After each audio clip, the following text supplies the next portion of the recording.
gentlemen, welcome back to the Pitchside Podcast channel. I'm your host, the HOD from the PSP, and I decided to give a little bit of a focus for the SerieA this week, since I didn't really give it a lot of time on the podcast, considering the importance really of the derbies in the Premier League and the Spanish League. Sticking with the SerieA, I think I decided to open a little bit of a discussion about AC Milan, really.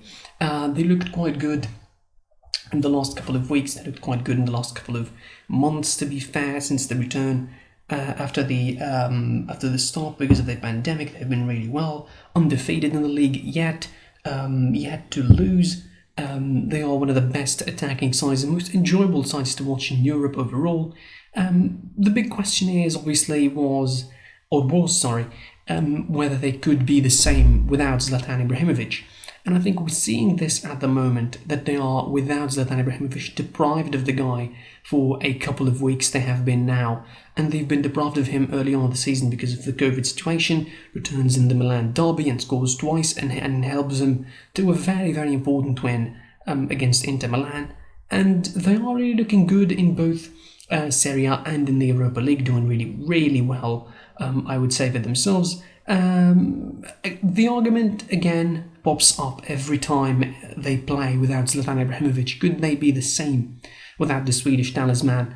I think they could, and they are the same. They play with the same intensity, with the same drive. They have good options on the bench they can really use. Jens Hauge in particular has really blossomed and has really risen to the occasion in the last couple of weeks, scoring and assisting and making all sorts of impact. The guy probably is going to be a starter in no time, probably in a couple of weeks or even months' time. He will be a starter, no doubt about it, in Milan. They're looking for the future with that youngster.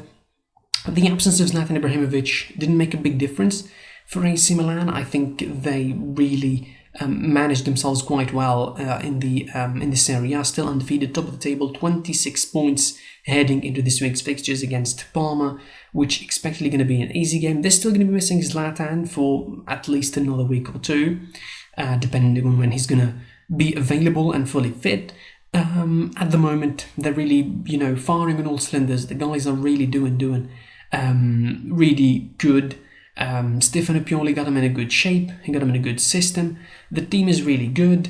One problem, though, Zlatan is the only big injuries that they have at the moment. If they have another big injury, I would say one in the midfield for either Kessié or Ben Nasser, I think they're going to be really lacking a lot of work rate in that midfield if they lose one of these two. Because as much as Zlatan Ibrahimovic has been important, that top goal scorer, and still a top goal scorer by quite a mile, no other player in Milan could really catch up to him.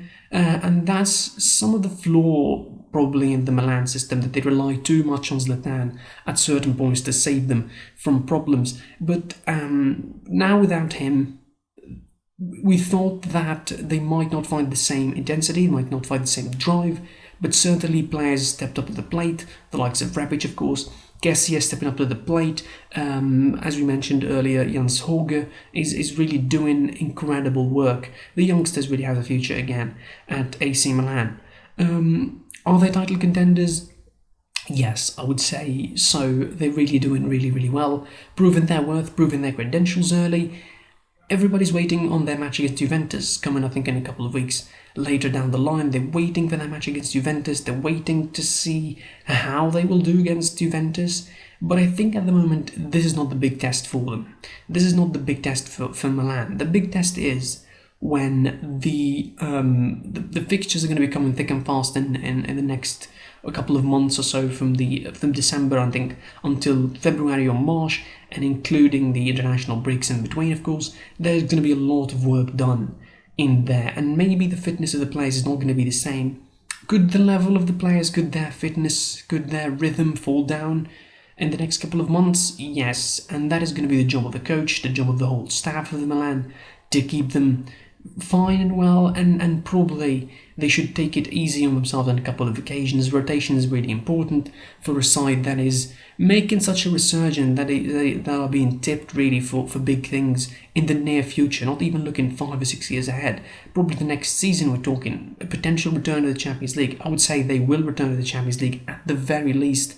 they would finish second or third. That is, if the worst case scenario for them being, dropping and falling behind the likes of Juventus or Inter, who I don't think are going to be having, any sort of strong season to really surpass Milan at the moment. All the cards are in AC Milan's hand at the moment. Stefano Pioli is doing a good job. The club is going really well about their business, winning, scoring, doing all sorts of great performances, sometimes grinding out results, but not necessarily all the time. They feel like a team. I mean, it's not about just Zlatan Ibrahimovic as much as it is as big as ego of Zlatan Ibrahimovic. I think the whole team is doing really well. There is a good understanding. Every player knows his role on the pitch. That's why everybody tipping Milan to be title contenders this season, and maybe, just maybe, this will be the season where we see something else in SerieA. We see another team winning the title, the Scudetto, eventually, because after years and years of Juventus dominating and putting a chokehold on the league title there, we almost last season got a competition in our hands, only for the other clubs in Atalanta, Inter, and to a lesser degree Lazio to really fall off the rails as the season progressed and as the matches got thicker, and of course with the fitness problems with the stop and start again of the season. This season is going to be probably an extension for that for those clubs.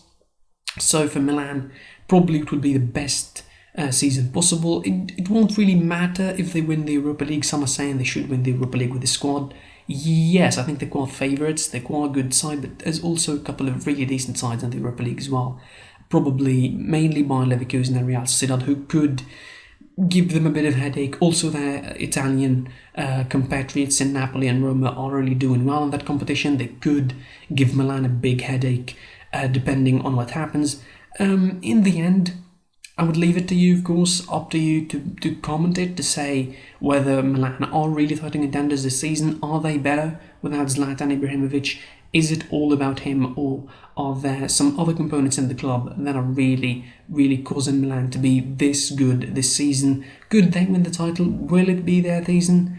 We will wait and see, of course. In the end, I'll remind you to like, comment, share the video, subscribe to the channel to receive the and enable notifications to receive the updates of the podcast and these extra segments as well. Follow me on social media at the Pitch Side Pod on Instagram, SidePSP on Twitter. Until then, until next time, I was your boy, the HOD with the PSP, and goodbye.